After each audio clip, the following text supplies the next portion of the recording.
You know what I like, Ethan? What do you like? Girls. Kyle? Really? Well, Your wife. my wife, exactly. But just in general, like, You hate all other girls. correct. Right. But in general, I like that God made women. Yeah. Do you like that also? Yeah, I like how he was like, okay, I'm going to make women. And he's like, takes one rib. And he's like, okay, other than this one rib, I completely messed up on men. We're going to start over from scratch pretty much. This part's okay. We can save this. Let's save this one little rib. And then just everything else needs a total redo. Total, yep. But you know what's need sad Property is- Brothers. The total property brothers. But yeah, so are Flip we it. introducing a guest right now? Yeah. Okay.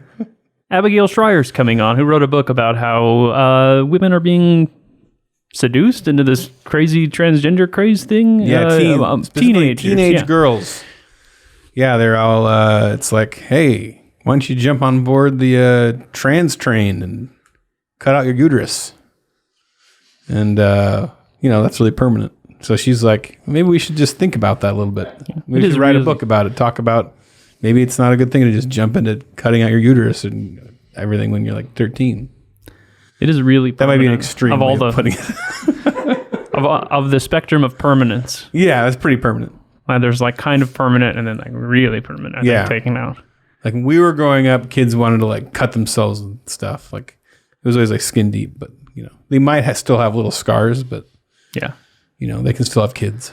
So I went up to a cabin in the woods this weekend. I locked myself in the cabin and I read this entire book that she wrote. Wow. That's not why I went up there. I went up there with the kids. Oh, you weren't all alone. But it was the only way I can like read a whole book. But every time my mind is so distracted, crazy, and there's no cell service. How do you read a book within a cabin with children? Well, my impressive. my parents were there, Oh, so yeah, they grandparents. and I just Okay. went off by myself. Wow. But anyway, it's excellent This book. is a great interview. Irreversible Damage, and Abigail was a great guest. Yeah, we had her in person, which is always better. so great. So great. So here it is, Abigail Yeah. Schreier. Let's dive in. All right, well, we're sitting here with Abigail Schreier. How you doing? Thanks for coming. Thanks so much for having me on. Writer for the Wall Street Journal and the Russian-funded Federalist. You didn't introduce me. And then see Ethan. Well, thanks. Well, we already talked Go back before to it, this, yeah. don't we? Like we do our Oh, yeah, that's true. Yeah. We all know who we are. Yeah. Sorry. I'm sensitive today. Abigail wrote Irreversible Damage, the transgender craze seducing our daughters.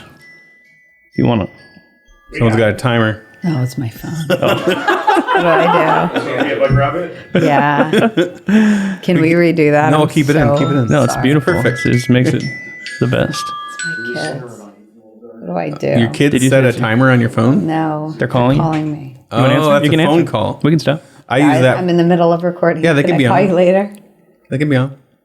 I always love those bloopers in movies when Yeah. Oh, I someone made makes. this I think there was one in Rush Hour. I think I where, might actually have to just shut it off. They can reach my husband if you.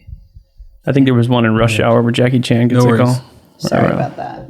In Rush Hour, he gets a call. Chris from Tucker kids. gets a call from like his mom, and he's like, "Mom, I'm recording." Jackie Chan takes the phone from him, and he's like, "We're recording right now." And I'm not doing an Asian accent. That was just. Don't do that.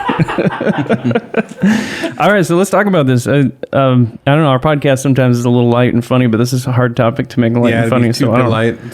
Too light. Yeah. So I don't know, but yes, you talk about this transgender craze, and I actually read the book in a break from tradition. Yeah.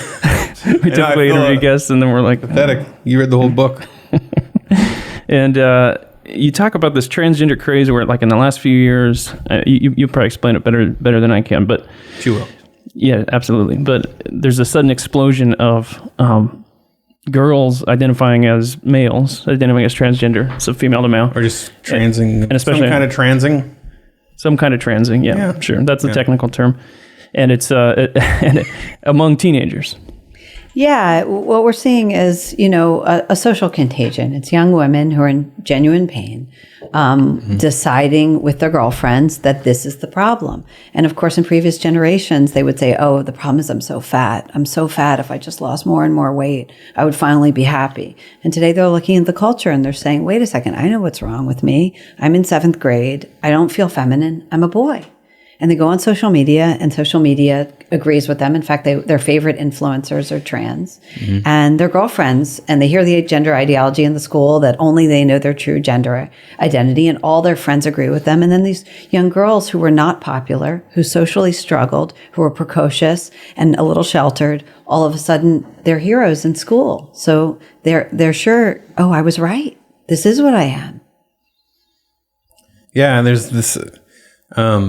there's already there's already a feeling that like I don't fit in. I mean, all the feelings of being a teenager, it fits so well into. You're describing that. I'm like, that's being a teenager. Being a teenager, you don't feel like you fit in. You feel like odd man out. You feel ugly. You feel weird. You feel, so it just makes to have this opportunity to, which you're not allowed to say that, right? That somebody would willfully. And is that like the big crux of like what the controversy around your book is, that do people say you're saying that girls are choosing to be trans when we're supposed to say if they say they're trans, they were all along, it was a secret, kind of like the Elliot. What's her name? Came out. Pim. There's an alleged controversy and then there's the truth. And I would just say, look, if these girls were just deciding they were transgender, I wouldn't have written the book, right? But the problem is even minor girls are going off and very quickly deciding they want hormones and surgeries that cause irreversible changes to their bodies, and they're obtaining them without parental permission, without even a therapist note, and yes, underage. And so... what is the controversy? The real controversy is that if anybody reads the book, if anybody considers what's actually going on and reads about it, if anyone learns of the Keira Bell case in England, which was just decided in December, in which a high court, a neutral tribunal, looked at what was going on in their gender clinics and was horrified, then to be honest, they'll shut this down. They'll say, hold on, we're seeing a whole generation of young women in numbers that don't make any sense, permanently altering their bodies in ways that they're likely to regret. Yeah. And suddenly a whole industry gets shut down. And I'm not looking to prevent anyone from medical transition. I'm certainly not looking to prevent mature adults from it. I just have noted that there's a complete lack of safeguards. There's no appropriate medical oversight. There's all kinds of girls getting this on a first visit. They're getting testosterone on a first visit. Yes, even minors. And the whole book is just, an exploration of whether it's doing them any good. And in many cases, it isn't. Yeah. They aren't leading good lives. They're miserable. They're dropping out of school. They're cutting off their families. By objective measures, they're not flourishing. So that's why I wrote the book. But what's because what I'm trying to get at is like, what's the motivation to be that blind to go, for people that support this kind of thing, to go, okay, teenagers, it seems to me, it feels like it fits in with this idea that if a person says they're trans, we have to say, and maybe it's true for some people, but when it's these numbers where girls in groups are becoming all trans, almost like they're all in the same boy band or whatever. Right. So it's been consistent. Like the researcher, the public health researcher whose work, my book jumped off of, was Lisa Littman at Brown University. And she looked into it and she realized the rates didn't make any sense, that there was a sudden spike. And of course, this was an affliction. Gender dysphoria, the severe discomfort in one's biological sex, had always afflicted overwhelmingly boys and men. Now, it starts in early childhood, ages 2 to 4, little boys saying, no, mommy, I'm not a boy, I'm a girl, and being really, insistent, consistent, persistent in it. And there were young girls who experienced this in early childhood, very, very small numbers, but they existed. You're talking about numbers that round to 0%. I mean, that's small, fractions of a percent. And all of a sudden, you have teenage girls with no childhood history being the leading demographic. And there are a lot of industries right now and a lot of doctors and a lot of medical associations that have come out and said, no, our job is to affirm, our job is to give the medications and don't ask any questions about this.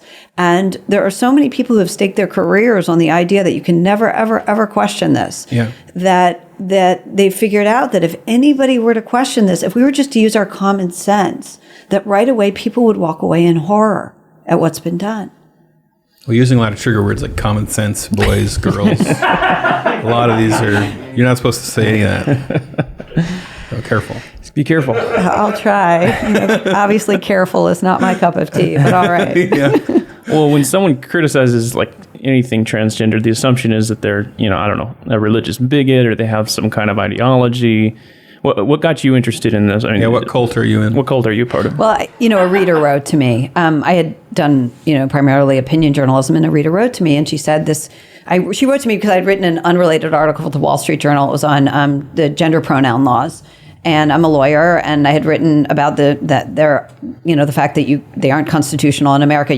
The government can't assign criminal and civil penalties for saying something. In fact, government can't make you say anything at all, and it can't punish you based on what you've said. Anyway, it's actually a fairly straightforward case in this argument. And this woman wrote to me, and she said, "This is what happened to my daughter. She went off to college. She had a lot of mental health problems. A lot of these girls do.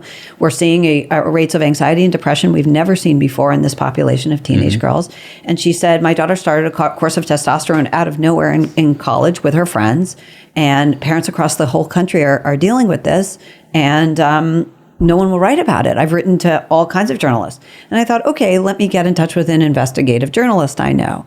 And I kept doing that without success. I ain't touching that. Right. All these brave journalists didn't want to write about it. Yeah.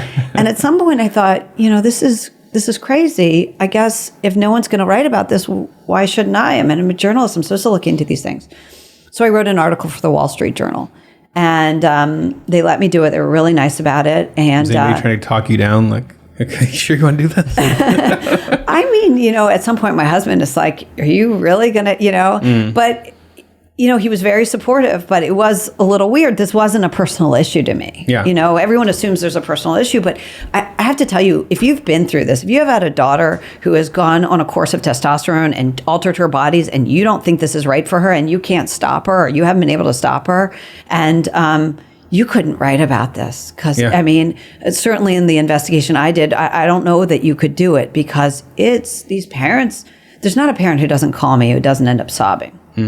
So I couldn't have written it and had such a, sort of curiosity, but a certain level of detachment if it had been a personal issue. Right. So anyway, eventually that's what I did. The piece in the Wall Street Journal really blew up. It had over 1,000 commenters, and then there was a piece in the New York Times responding to it. And at the time I was planning on writing a different book, and my agent said to me, because I was going to write this book about young women today, and my agent said, "Well, that seems to be blowing up. You sure don't want to write about that?" So. It's a good agent. I figured it out. You talk about the testosterone a lot in the book, and that's it. It struck me that it's like this cult, and they have this there's a fixation that develops on like testosterone will solve all my problems. Well, testosterone delivers a euphoria, and it suppresses anxiety, and anxiety is these girls' biggest problems. So they go on it, and they feel great, and they become convinced that they were right about their diagnosis. They can't wait to tell all their friends how bold they feel, how confident they feel. And, you were talking about before, being a teenage girl has always been hard. Well, yeah, but they used to go to their girlfriends to talk about it.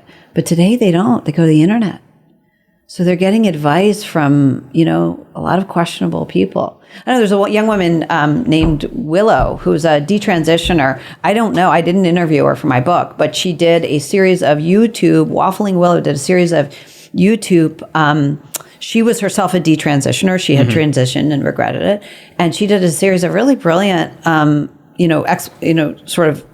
reviews of every chapter of the book. And one of the things she talks about is the fact that when she went on testosterone, she agreed with what I say in the book, that it was true for her, that you do feel like, oh my God, I feel so much better. My anxiety is suppressed. I get this euphoria. I was right. I am trans. But then, over a period of the next year or so, very often that subsides and you're left with the same problems you started with. Well, that's weird. I never thought that.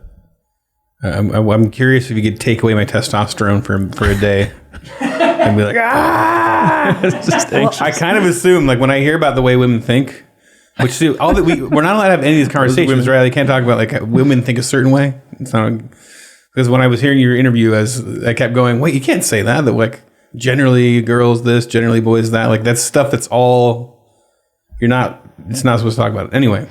Well, think about, you said what would happen if you took away your testosterone, but think about older men, right, who have lower testosterone. One of the first things they do is they start to weep, right?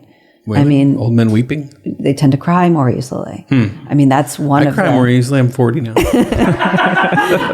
cry at dumb stuff. So girls go on this, and all of a sudden, a weepy 7th, 8th grader who was so emotional, who's going through her whole body's changing. The kids at school think she's ugly. She thinks she's ugly. Yeah. Social media tells her she's ugly. She's crying all the time. She starts testosterone in 9th grade, 10th grade, whatever it is. And she feels great, and she doesn't have the urge to cry anymore. It's gone. Because that's what testosterone does. It does a lot of bad stuff, Tear too. suppression. Huh. She's giving wedgies and stuff, too. Punching Toxic people. masculinity. Oh.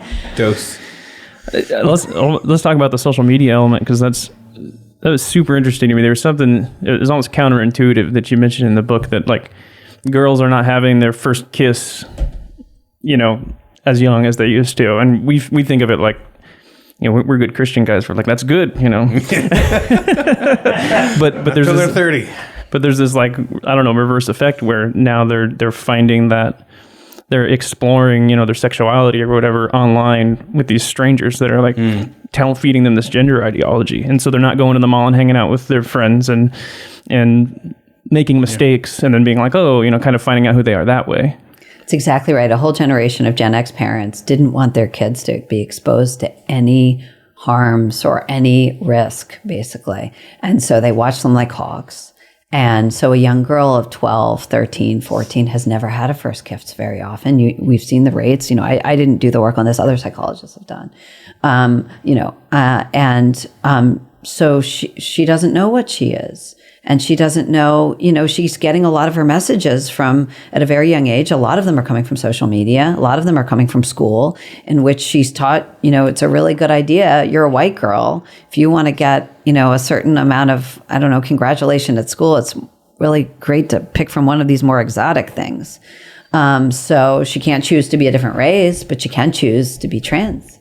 And very often she starts out and she says, I'm pansexual. She's never kissed a girl. She's never kissed a boy, but she knows she's pansexual all of a sudden. And of course, that's not how sexuality emerges. It's not something Google answers for you. But that is how, young women are developing today. And part of the problem is internet porn, because even though they've never seen, all the romantic movies that got made, they don't have 16 candles to dream about, the way girls my age, my generation did.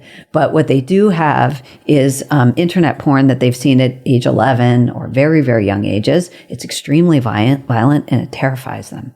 And they think, I don't know what I want, but I don't want that. If that's what sex is, I want something else to dream about. Yeah.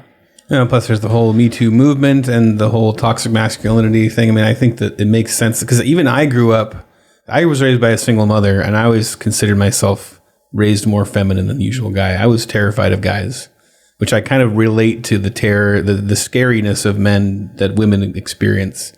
Because I was picked on a lot, and I never felt like one of the guys. And yeah, so like I relate to I've seen my daughter, I have a teenage daughter, and she's gotten a lot of these ideas. It feels like, okay, I'm transitioning to another topic in the middle of my question. No, don't transition. I'm transitioning. No, Ethan, no. Because one thing I thought a lot about when I was listening to your interview, we talk about this coddling thing that was bad. Gen X parents were helicopter parenting and stuff like that. That's you guys. And then so we say we shouldn't do that, right? But then the other thing that the messaging here is keep your kids off social media, don't give them phones, blah, blah, blah. To me, those are contradictory statements. Like, how do you both not helicopter parent, but then also like completely ban the thing that is going to make you seem like the most strict parent? Like, because that's the hardest thing. And what I noticed, like when and I try to be very wise about it, let my daughter go onto social media with I'm involved. We have passwords. We watch. She has to private account. It was like a month. Like it was instant. The change that she just became a different person. So I would say this. I think we're uptight about the wrong things. And by the way, I say this with a lot of humility because I didn't know any of this till I did this crazy investigation. So I think that the phones and social media is poison. Mm-hmm. It is poison. When you see the rates, and Jonathan Haidt did the work on this, Jean Twenge did the work on this, academic psychologists have done this. When you see the rates of cutting, anxiety, depression, suicidality of teenage girls, and I had told you about this in 2007, you would have said, no way is my kid getting one. Are you crazy? Mm-hmm. What, so she can stay in touch with her friends and be suicidal? Are you mad? Of course I'm not going to do that. And yet here we are. Mm-hmm. It's sending them to a debutante ball. It never ends. Yeah. They're being compared. They are finding out every party in real time that they're not invited to. Mm-hmm. They are seeing the beautiful images that have been edited of their friends who look 1,000,000 times more beautiful than they think they are. Mm-hmm. They are seeing how many more likes their friends get. It's cruel, and it lives with them nonstop. Yeah. It is putting them and forget about the things you don't know about that are being said about them, the jokes that are made about them. I mean, I'm an adult, and it's hard. Mm-hmm. Right? And I can't even imagine what it would have been like for me at 12 or 13. It's so cruel to put these young girls, especially, who are so worried about how they look already and so worried what their friends think on social media. So I would say, let your girls have her overnight. Who cares what movies they're watching within, reasonable, whatever, within a certain level, I'm not saying RoboCop. Right. Who cares how much of that they're watching? Who cares what lyrics they're listening to within reason? It's all part of the, who cares what books they're reading within reason. I mean, I don't know every book that's out there, but you know what I'm saying? Like it's a classic, reason. Let them read it, right. I mean, but the social media, would you take your daughter to a mixer with 30-year-old men? Because that's who's waiting for her online. Mm. And you wouldn't do that. But when I interviewed detransitioners, I interviewed this young woman, Benji, a remarkable young woman who transitioned and regretted it. And she told me one of the first, she was lonely. She was 13, parents, really tough house she was growing up in. And she went through a really hard time. And first thing she did was she went online and she decided maybe I'm trans. And she went on social media, started that identity. And all of a sudden, a ton of adults couldn't wait to congratulate her and celebrate her. And she felt loved. And then they started asking for pictures because they're adults talking to children. Yes. So, I would say, you got to let your kids go to the corner store. You got to let them just be. You got to let them have stupid friends who are going to suggest dumb things and whatever. But social media, wow, I don't know. That's where I draw a line. What was your impression of like these influencers who are just encouraging girls to transition? Because we had an issue we have all boys, but where they had access to a social media site that was like approved for their school. And then we logged in one day because we checked their stuff, and there's comments from people that are telling, my 11-year-old boy, oh, maybe you're this gender. There you go. That's approved by your school probably, or. Yeah, whatever I think it's something that was run, it was called, I don't remember now, Scratch.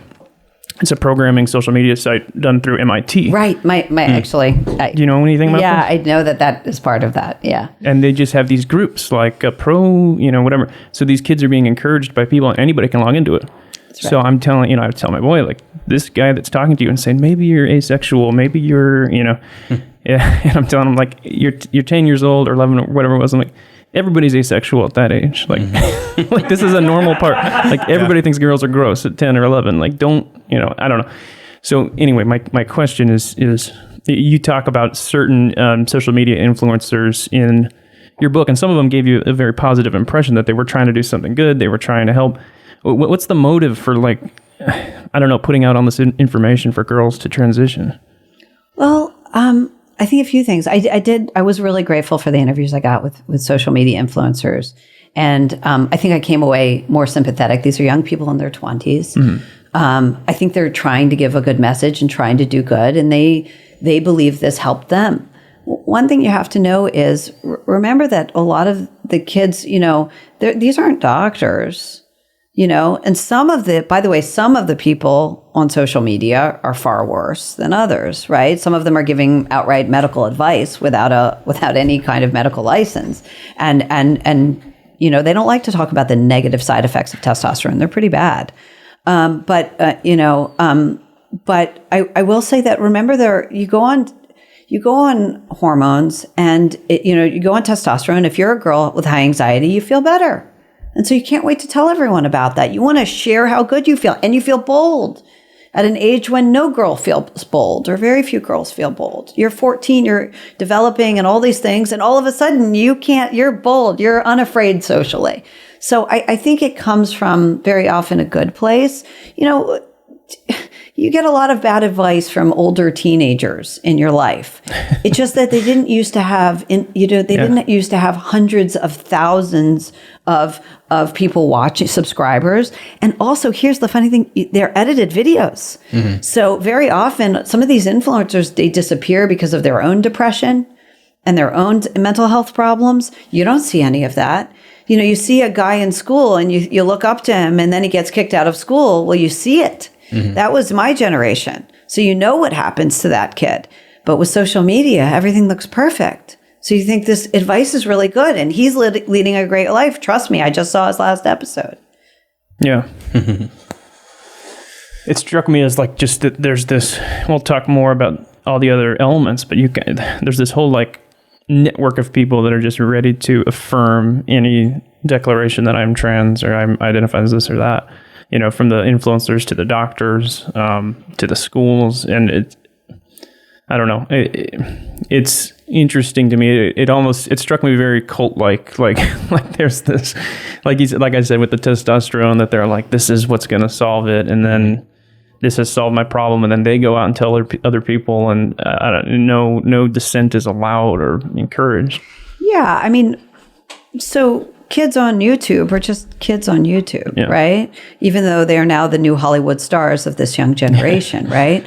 But they are just kids on YouTube. The problem is we have doctors, whole medical accrediting organizations who've decided that the role of a doctor is to affirm. They've all adopted affirmative care, which means a doctor cannot use their individual judgment. That's a no-no. Mm-hmm. Right? If somebody 14-year-old girl comes and says she's got gender dysphoria, she's trans, the doctor's job is to affirm, is to agree with them and hand out and effectively turn over the prescription pad.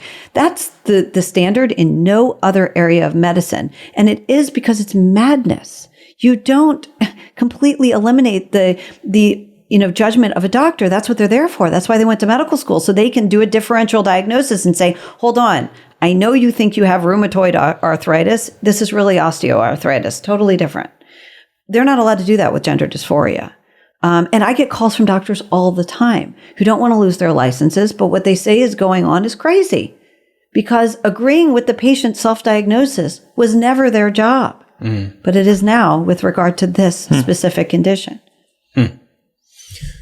Yeah, usually a doctor would have some idea of what a healthy, well individual looks like. I don't think you're supposed to have any idea of that of this, right? It's just if you have this feeling, then I give you what you ask for. And at medical conferences, doctors tell me that at medical conferences, when transgender medicine is discussed, what they now call transgender medicine, or various kinds of medical transitioning, hormones and whatnot. When it's discussed, it's a celebration zone.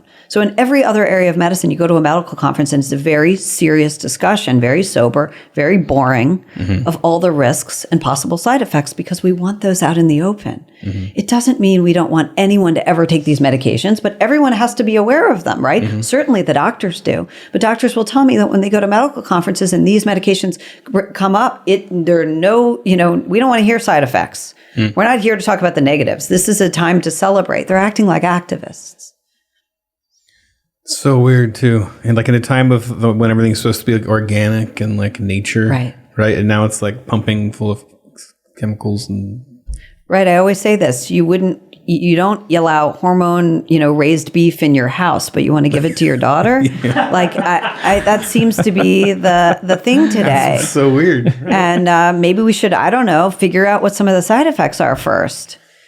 Yeah, like we're going meatless and we're eating this strange meat that was made in the lab. That's like who knows what that is, and then you're pumping yourself full of like hormones and stuff. And this is all to be in tune with our natural state. Right, 10 to 40 times what her body is meant to handle. Yeah, 10 to 40 times the testosterone for a lifetime, because you can't go off these drugs once you start. I mean, some people do if they detransition, but the effects are permanent. And if you want to maintain the full effect, so what are some of the effects? Yeah, what are the negative side effects? So negative. So there's a huge rise in cardiac risk, cardiovascular risk, right? Heart attack and whatnot, heart attack and other cardiovascular problems. There is it causes vaginal and uterine atrophy, which can be quite painful. And very often they will recommend a prophylactic hysterectomy when you've been on testosterone for a certain number of years. And usually I've heard 5. And part of the reason for that is, anyway, basically there's a very high rate of, I can go into the details, but probably boring. But anyway, a risk of endometrial cancer. So they're worried about that based on the growth of the uterine lining. Anyway, and then it alters your private anatomy. You get clitoral enlargement. And bleep that out. Yeah. No, I'm just kidding. I had a feeling we were going there. We don't acknowledge private parts. For the homeschoolers out there, we just want to I wasn't sure let you know what that means. I don't know what I'm allowed to say. Okay. No, you're Just fine. go I'm wild. kidding. Okay. We're leaving all this in. Okay. Facial hair, that can be permanent. It'll change your facial features, voice. Very often they permanently have a very, very masculinized voice. So you're talking about some pretty big changes. And of course, the biggest risk of all is that we have no idea. Yeah. We don't know pretty new. what putting a woman on testosterone, we don't have the studies yet, for 40 years, 50 years would do to her body. Right. We don't know. And that's the crazy thing here is it's because I always like to get back to ideology, philosophy, because it feels like we've embraced a philosophy, just gung-ho, running, like in a football game, they run through that paper wall, like we just ran right through it.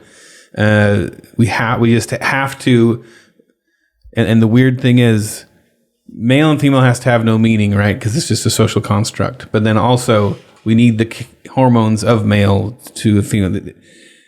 We have to hold both. But really, the main thing is we just have to hold this ideology that people just make their own truth. I guess is what we get down. When it comes down to it, that's the precious thing, right? Right. I mean, we got rid of religion, we got rid of faith, and you see the numbers. They're really shocking, especially for this young generation. America is so much less religious than it was, but we have faith in this, and we have to have perfect faith in it, because the second you question it, you realize it's complete mumbo jumbo. There's no such thing as a girl's brain and a boy's body, right? Every sex of a person's body is stamped with their chromosomes. Right. So that doesn't make, it starts to make absolutely no sense. There's no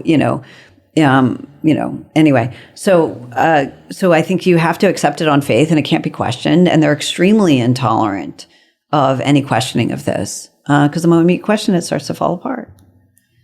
And do you think that the extreme intolerance has something to do with, I find when somebody's extremely defensive about their position, and extremely sensitive usually means they don't have a lot of good arguments for it. I think that's right. I mean, I interviewed a lot of transgender adults for my book who I always say were just wonderful people to get to know. I actually didn't know transgender people before I started writing this and started looking into it. And I met so many wonderful transgender adults who do not support the fast transitioning of teenagers. They are as alarmed by everyone as what is going on, as everyone's sensible by what is going on. They were lovely. They gave me a perspective, and they explained a few things to me that aren't getting told. And one of them is that transitioning is really hard. These girls these transgender adults usually went through years of therapy in order to decide that this was right for them. And they certainly didn't do it at 15, because they walked into a gender clinic one day with not even a therapist note, which you're allowed to do in Oregon. What is a gender clinic? Oh, gender clinic. Good question. So there are these clinics that are set up specifically to provide these hormones, and sometimes, usually, not surgeries. It's usually for testosterone. Are they run like by activist groups or? So it's a good question. They're all different kinds. So they're used to it. Over a decade ago, I think we had 2 in the United States. Now we have well over 50, and that doesn't include Planned Parenthood, Kaiser. Planned Parenthood is one of the largest distributors in the country of testosterone to teenage girls. So, it's a big moneymaker. And you walk in, you walk out with a prescription for testosterone the same day. And is this a thing where a teenage girl can walk in and get it and parents don't have a say? So, depends where. The age of medical consent varies by state. In Oregon, it is 15. You don't need your parents' permission. By the way, these clinics usually don't require even a therapist note. So the therapist doesn't have to agree that you have, or a psychiatrist, that you have gender dysphoria. No one signed off on that. Certainly no mental health provider. It varies by state. Washington in 2019 just made their age of medical consent for mental health services having to do with gender affirming care 13. So you're entitled to that at 13 without parental approval. And I get calls all the time. I got a call, I guess, a little more than a month ago from a Muslim man who was an immigrant to our country. And I don't want to give away much more than that, but I'll say that the child was underage and was brought in good faith to a mental health facility in one of the states where you can, as a minor, obtain these services. And the child was suicidal, so it was for mental health problems. And the child was admitted, and it was decided there that the real problem was gender dysphoria. And without the parental permission or agreement, they went ahead and were beginning a process of providing affirming therapy for that. Now, this child was in a very distressed state, as you can imagine, and a minor, and had been brought to the hospital in good faith by parents who thought that I need to help this person with their suicidality, and they ended up getting a very different set of treatment. So this is like if Jehovah's Witnesses became like the most popular religion in America, but they also cut out your uterus once you joined. Where are you going with this? Like a crazy cult became like mainstream, but they also had this part where they're like, we're going to inject you full of testosterone and take out your uterus. Well, as I say, it's very right? cult-like, very where you cult-like. can't question it. Well, but also because a lot of cults don't do, you might get some crazy earrings or something, but yeah, most this cults is way more permanent. Yeah, most cults will just tell you like, love your family, be a good person, and we're a cult, but don't celebrate Christmas. Yeah. Drink hot cocoa. I don't know a lot, but I think I know I'm not supposed to respond to that. Well, you did talk about this cult-like element in the book where, because I read the book. You did, yeah. Because I read the book. You don't know what we're talking about. I don't know what we're talking about. But I also the first 2 chapters on audiobook. You talk about this cult-like element in the book where, I don't remember if you were saying it was the influencers but there's a lot of people that are like cut your family members out. Cut your parents out of your life if they're questioning. I think you were talking about the schools and how they would, I don't know who was telling these kids to do this, but right. So the public school systems have forms that they will fill out. We certainly have this in California. This exists in New York. I've been told by parents in New Jersey. The official policy of schools, and it's true in private schools as well, will be if a child comes out as transgender, they create a separate form. They do not inform the parents, and they create a new name with the child, and they go along with this. And in fact, in one case, a 13-year-old was identifying as a boy for a year in a school. I talked to the mother and was even permitted to stay with the boys on the overnight trip, and the mother had no idea. Now, the thing to know is that, of course, the schools are also providing the gender ideology. So they've been saying to the kids since they were 5, in many cases, certainly in California, only you know your true gender. Here is the buffet of options. And so does that make kids transgender? Of course not. But when a young woman is in crisis in her teenage years, as she often is, and feels ugly and feels unattractive and is trying to figure out who she is, there's a sort of a teed up explanation that the school's been providing for years now. Yeah, I mean, how young? So they start like kindergarten, and what are they teaching kids in kindergarten? In California, yeah. So there's a gender ideology that the parents are not allowed to opt out of. They did something very clever. They put it, see, sexual education, all parents are allowed to opt out of. But the SOGI curriculum, the sexual orientation and gender identity curriculum in California, is not part of sexual education. It's part of the anti-bullying effort. And of course, we don't want anyone to escape anti-bullying. What, do you want to opt your kids out of anti-bullying treatment, you bully? Yeah. Right, exactly. Now, of course, it's pretextual because bullying's terrible of any child. Every school should try to eliminate bullying on every basis, including, transgender, or gender ideology, gender basis. I mean, you shouldn't allow bullying of anyone, including a transgender child, right? But the idea was, or what they claim it is, obviously, and this strategy is worked out by the activists, that what they claim is the only way to stop bullying is to teach everyone about gender ideology, get everyone to believe that they could really be a boy and that only they know their true gender. And that's the only way to stop bullying of that child. Well, you can imagine if the child they were trying to protect from bullying was a Christian, they wouldn't then, teach Christianity. Right. Would you like to come up and accept Jesus as your Lord and Savior class? Exactly. You wouldn't have that in public schools. And if you did, there would be uproar. There would be people saying, wait a second, that's not my family's faith, right? Don't teach that to my child. We're a Jewish family, whatever we are. We're a Muslim family. But about this, you're not, it's much harder to object. So you're saying they'll have a set of pronouns? Like there would be a form in the school that'll be like, call him he, him here. But if we send a note home, yes, it says she, her. I've seen them. Yes. Wow. Absolutely. So they have separate forms, so the parents will have no idea. And of course, what does it matter that they're getting this new identity at school?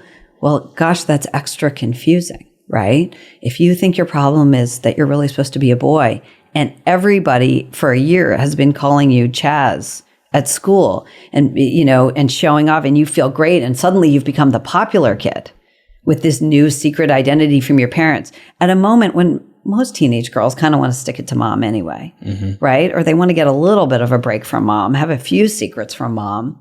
Right? This is the mom who, reads all their social media and everything. They want a little bit of a break. They want a private conversation. Well, this gives them that. They have a whole world that mom's doesn't have access to.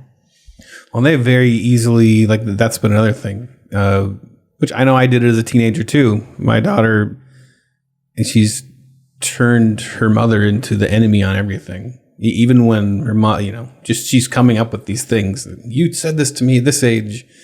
And it's become this thing where parents are an oppressive class. This is why you need to read to the end of the book. I'll get there. Because I deal with that. My wife will read it. Destroy it. Yeah, she owned you straight on your own show. That's fine. Sad. Can I transition to another? Well, actually, okay. So I was thinking when you were talking about comparing it to Christianity, the seething transgender activist who's listening to this right now, like a tea kettle, is like, yeah, but that's not proven. This is science, right? Because they probably have science that they think backs them up. So what's the science that they would say they got backing them up? They really don't. They don't have science is the thing. I mean, but they always say they do. I know, but there's some doctors. I interviewed a lot of doctors for the book, and if you look at this is what they don't have. The right doctors. Well, kinda. I mean, here's the thing. They some of the studies that their work is based on, and I had to rely. Look, I'm a journalist. I'm not a doctor, and I'm certainly not a scientist. So I had to interview a lot of experts. Oh, you can't say that. I'm a scientist. So I had to interview a lot, and they would tell me, look at the evidence quality, and they would show me, take me through it, and why. Here's what we don't have. They often say the science shows that the child will be suicidal if we don't affirm. Well, here's what they don't have proof of. They don't have proof that gender dysphoria causes suicidality, and they don't have proof that transition is a cure for it, or that social or medical transition. So agreeing with the kids, letting them change their pronouns or whatever, or medical transition. They don't have proof of either. All we know is that there is a population of girls who claim to have gender dysphoria who also have very high rates of anxiety and depression. We see that with trans kids, that there are very high rates of, when I say transgender identified teenagers. There are a lot of other mental health issues, but we don't know where the causality is here, or, what's causing suicidality, and we don't know what the cure is. That hasn't been proven yet.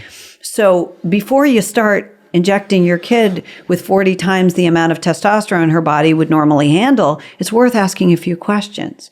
And that's all the book says. It doesn't say never transition, and it doesn't say transition should be banned or anything like that. I don't believe that. But it does say there's a lot of questions here we should be asking.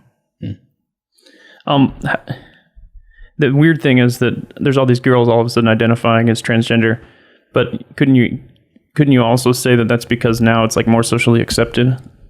All along, these all secretly were Like, yeah. Oh, yes. You know what I'm Okay. saying? Like- Great question. So I've been asked that before, and I think it's a good question. And it's something that I had to consider as a journalist. You have to look at that. I didn't set out to prove something. I set out to just to investigate the phenomenon. And I think there's a really good answer to that. And one of the best answers to that is, yes, there's more acceptance today. But if what we're seeing is just a return to a normal base rate of transgender identification in the population, then we would be seeing women in their 40s, 50s, 60s, 70s coming out as transgender. Now that we're in a more, accepting society, but we're not. We're seeing the same population that falls for every other hysteria. Teenage girls, adolescent girls. That's who we're seeing suddenly come out as transgender. and it's happening in like clicks and Yes, groups, and that too, is the other thing. Perfect. The other thing is that, because you read the first chapters very well. The one fact you keep I listened to the Exactly. audio. Exactly. Yeah, I know you did great. So Did you read the audiobook? I didn't. No, because the Nobody lady, that's asked something me that threw to. me off. Yeah. The lady sounds much older than you are. Yeah, she does. I think she did a good job. When I saw you, because I checked, I did also watch some interviews later when I was smoking a cigar. And yeah, I was like, wait, she sounds older in the audiobook. No. I have never listened have to a the full good audiobook. voice. I You need could do to. your own audiobook. Thank you. You have No one passion. asked. Did they ask you to do it? And you said Did no? not. they They know. did not ask me. that? Yeah. I always They like just assumed. the author should read their Author should read, audiobook agreed. if possible. Okay, agree but with I've heard it's actually quite hard. Meaning, It like is like, I mean, I've done mine. I did mine. you did. Yeah. But yeah, I don't know. I don't know. You know It's your just own more material. intimate. It's just different because when a voice person reads your audiobook, they have that like a instruction manual reader or something. I don't know. It's hard to explain. It's still good. I highly recommend it. Read it. Get it. Listen to it. Thank you. No, but you're right. So returning to the question. Yeah, sorry. No, it's all right. the other reason I don't think that it is just reverting to a normal base rate of transgender identification in the population is because, as you said, Lisa Littman is the researcher who originally looked at this, found that there were girls coming out in friend groups in a very short period of time. The entire friend group that had not started out as transgender, very large percentage of them would suddenly identify as transgender. So in fact, she found it was higher than 70 times what you would expect the prevalence rate to be. So given that it was whole groups of friends coming out as transgender, and given that we weren't seeing women of any other ages coming out as transgender, it's very likely that this is, what it looks like, which is, a peer contagion, a social contagion. I wanted to get into wow, he's scribbling like a madman over there. Crazy.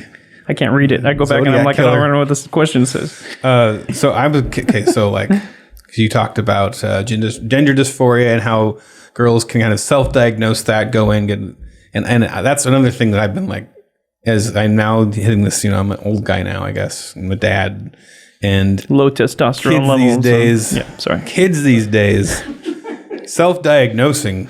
It's like a salad bar. It feels like they have like even I have a sister who's like 21, and even her, but to my teenage stepdaughter, it's like,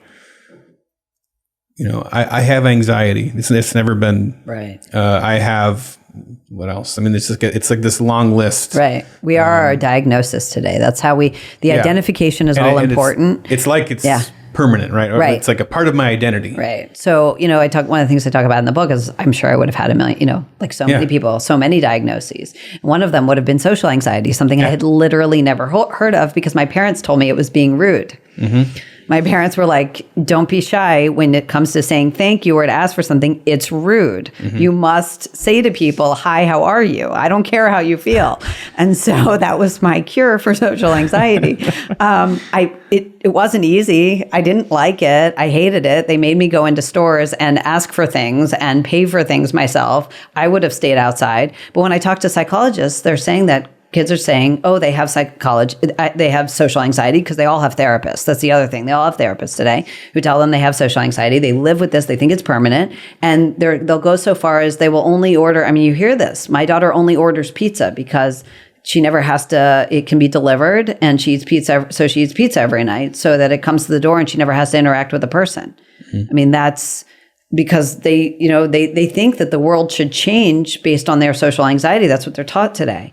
Yeah, there's a strong thing when you're a teenager of finding these labels, but in my day it was like, I'm a Star Wars fan, like that. Sega, Nintendo. And now they have this this ideology that they latch onto. What are the detransition rates? Are there any difficulties in finding those, or they are difficult to find? Although we have indications that they're quite high for this population. So if you look at social media sites with detransitioners, they've been exploding over the last few years. But I think a lot of it's still ahead of us. We're seeing this young woman in England, this very brave young woman, Kira Bell, who just had to come out, but consider what she had to do in order to.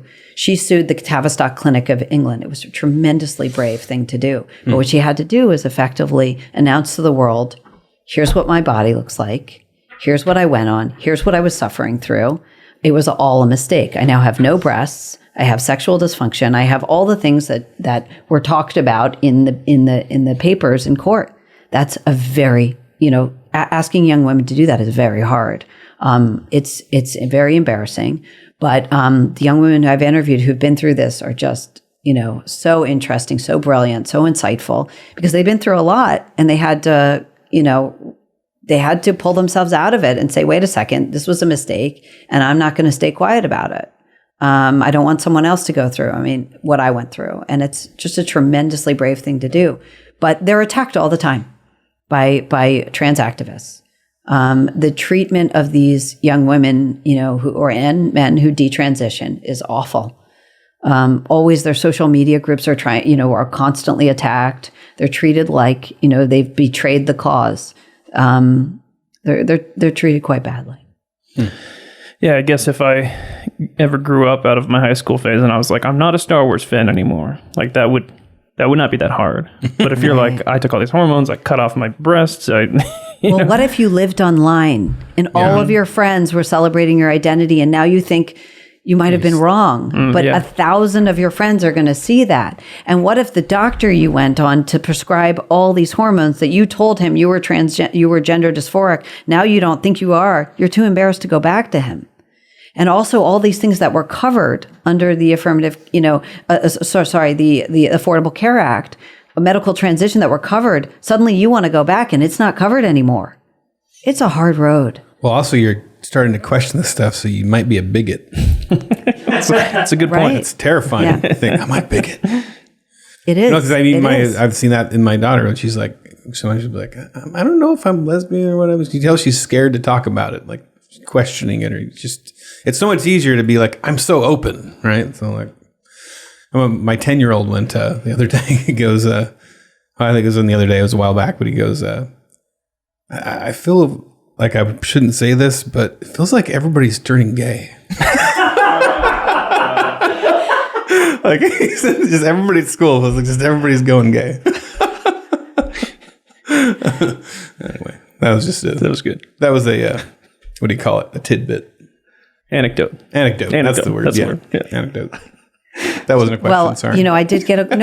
I would get calls from moms, and these were overwhelmingly progressive families who I interviewed, and they would get called from moms, and they would say, I supported Pride. I went to Pride parades when I was younger, but my daughter's Pride parade at school, Pride celebration at school, lasted forever, and there was an event in every calendar, every month, a year long, and right, it was like almost a year long. And then she would say to me, and the kids who didn't want to wear the pins, or the teachers who didn't want to wear the pins, were ostracized, and that wasn't right to me. And that's when that's when they would call me. They'd be like, "Look, I've supported gay rights my whole life, but my daughter's in 7th grade, and she's clearly doing this to make friends and to be more popular, and I'm not sure this is authentic."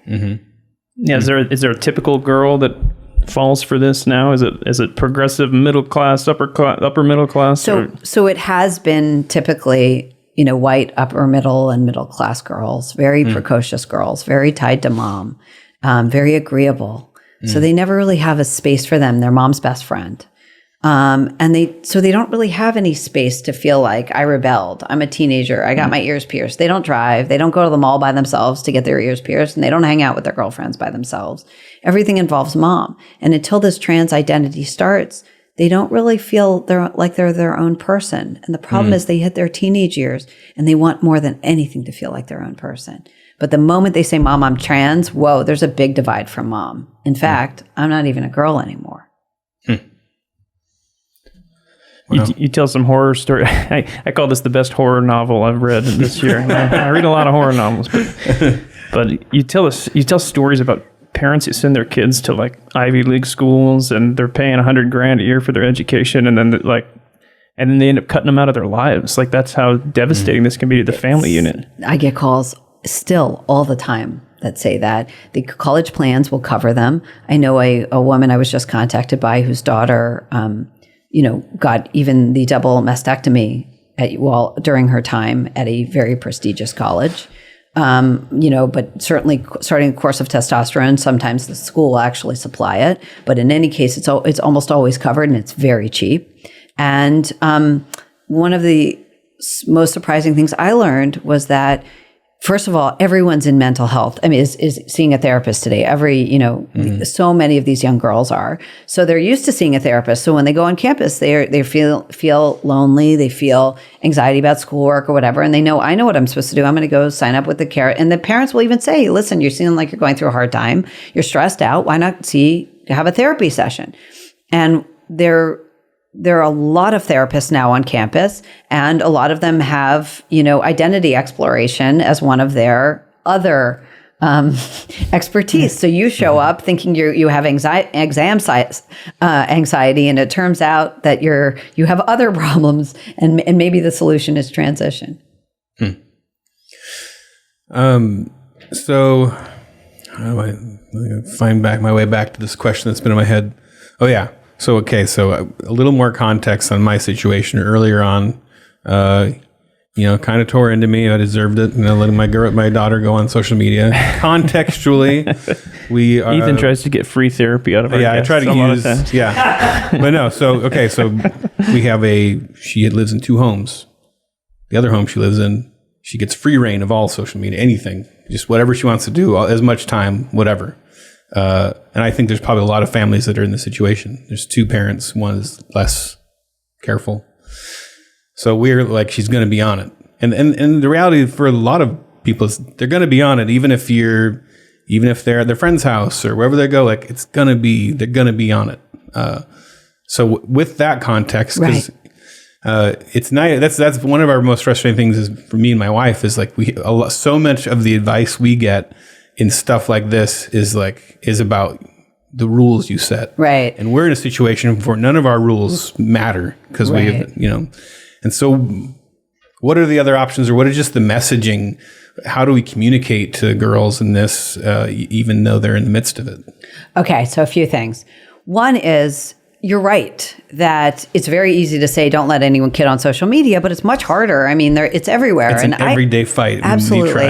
Nonstop. And I don't say this from a place of judgment. I'm just saying, what's the ideal? Like, what advice would I give? Keep them off that. That's advice. Like, that's, I'm not going to waffle. And I don't believe in, I don't like the approach of here's 800 ground rules I'm giving you now. Okay. I heard one woman say to me, and she's a very smart person I really admire, but she said to me, I always tell my kid, always imagine, my 13-year-old, always imagine your future employer might see this. And I just think, wow, imagine the pressure. You go ahead on social media, but imagine your future employer may see this. I couldn't do that at 13. I can't even imagine, right? Like that. I can't think a week ahead. Right? Exactly. But you see what I'm saying? In other words, in a certain sense, it's, there have been parents who banded together and kept their kids off social media. Was it perfect? Probably not. Did it do something? I bet it did. Making it sort of, making it known that this is really bad for kids Yeah. and there is no reason they need to be on it is just to me a really good place to start. That's one of the hard things. There needs to be anti-social media messaging, but the only place you can get that message out is on social media. Right? Because I've been talking, like, we need videos where, like, you talk to the girl and say, look, this whole thing you're in right now, it's making you hate yourself. It's making you question everything.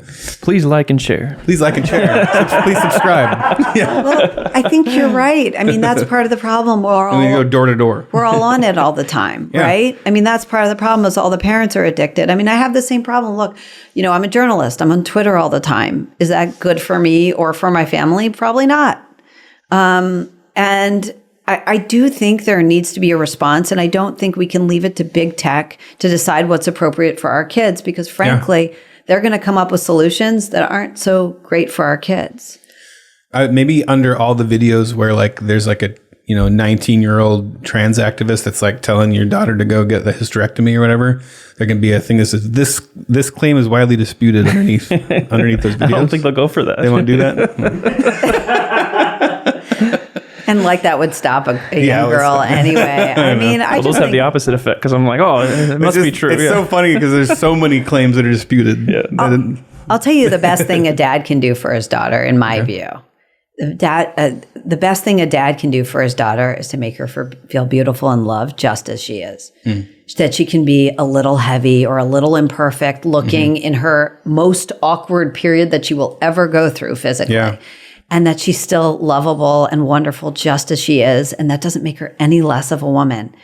And that all the fake images she's seeing online are not more attractive, and I think that a father, whatever she says and however much she denies it, a father's opinion of her is that's the man who matters most. And on some level, I think that's a big deal. I really do. That doesn't mean I haven't seen fathers who are wonderful fathers who didn't, lose their daughters to this for a time. But I would say just, a father, very often I've seen fathers who the moment their daughters go down this path, they take a big step back because it makes them uncomfortable. Yeah. And I would just say to fathers, don't withdraw. It'll just make her feel more awkward. Don't make her feel that now she's kind of gross or weird or something to you. Yeah. Because you're the man that matters most. Get a cry on us with the lower testosterone now, Ethan? No. I'm just kidding. That was good. I got so many more questions, but we're ready for subscriber let's go to portion. the subscriber portion. We want to talk about your book getting banned from Target for a brief period. That was insane. I'm interested in more. I just want to know where you're coming from. Yeah, What's your story? to know more about you and all this. So let's do it. Let's do it. Book Irreversible Damage. Check Irreversible it out. damage. That's not a hole in the book. That's a part of the picture. Yeah, right. That's not damaged. Not faulty. That would be awesome if the book was irreversibly damaged.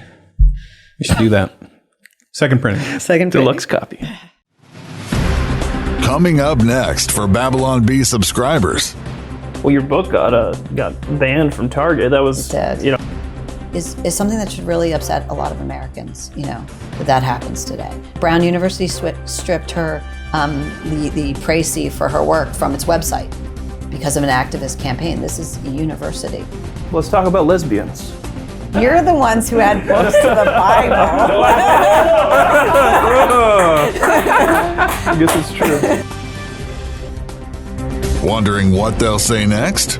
The rest of this podcast is in our super exclusive premium subscriber lounge. Go to babylonbee.com/plans for full-length ad-free podcasts. Kyle and Ethan would like to thank Seth Dillon for paying the bills, Adam Ford for creating their job, the other writers for tirelessly pitching headlines, the subscribers, and you, the listener. Until next time, this is Dave D'Andrea, the voice of the Babylon Bee.